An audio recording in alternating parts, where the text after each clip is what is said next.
va d'abord parler du contexte sociétal de l'éducation.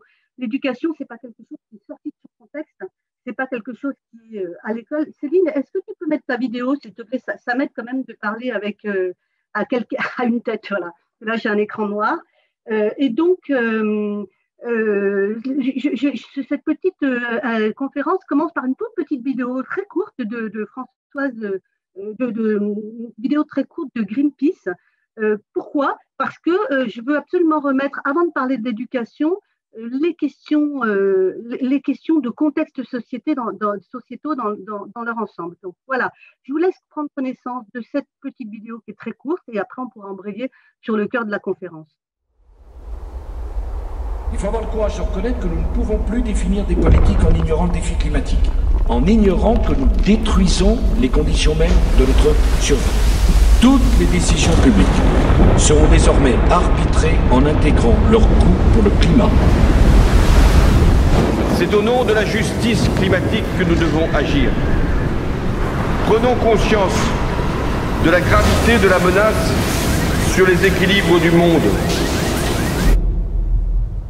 En matière de lutte contre le réchauffement climatique et de la biodiversité, il nous faut passer plus fortement encore aux actes concrets et changer en profondeur notre organisation collective, le système lui-même, pas chercher à le compenser, à le corriger, le changer nous-mêmes.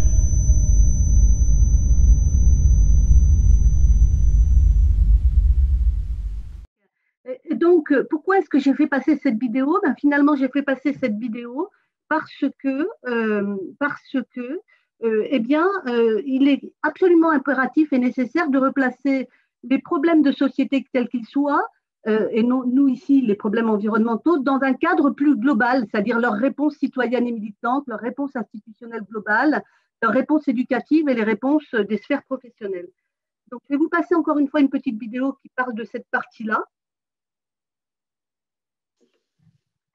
Donc, les problèmes de société, quels qu'ils soient, sont toujours pris en charge par plusieurs sphères différentes, civiles, militantes, institutionnelles, éducatives et professionnelles. Et ces sphères-là, elles vont en quelque sorte interagir entre elles.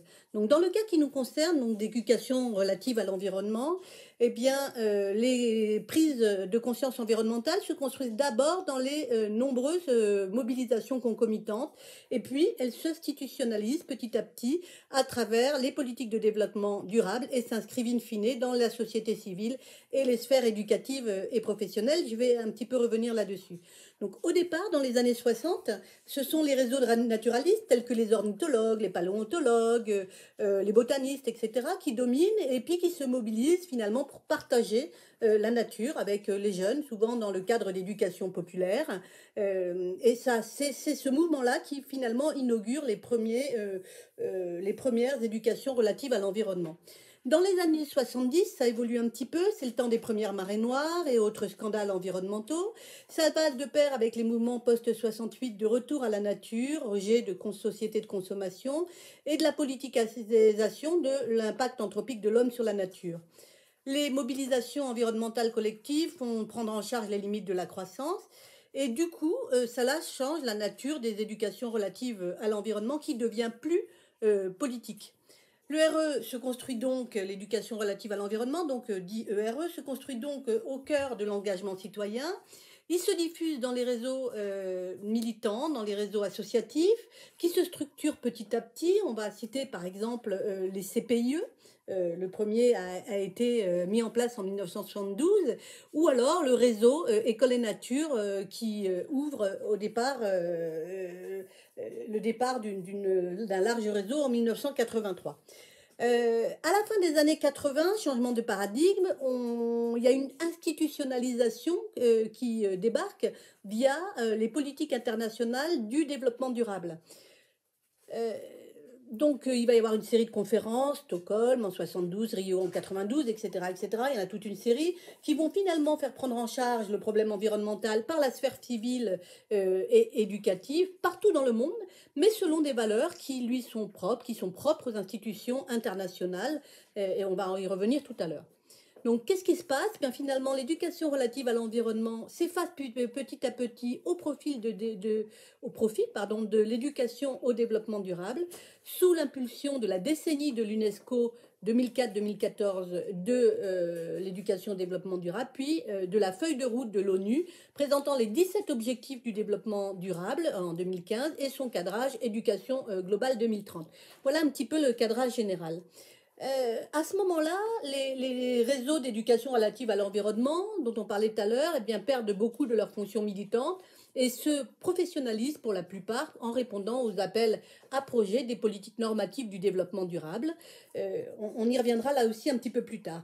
Et troisième mouvement, troisième changement de paradigme qui s'opère à l'heure actuelle, il y a une nouvelle dynamique militante qui s'instaure autour de l'urgence climatique et anthropocénique pour résoudre des problèmes qui sont perçus en tout cas par la société civile comme urgents et vient s'inscrire donc dans le paysage une nouvelle forme d'éducation aux questions environnementales et de développement qu'on appelle les KED.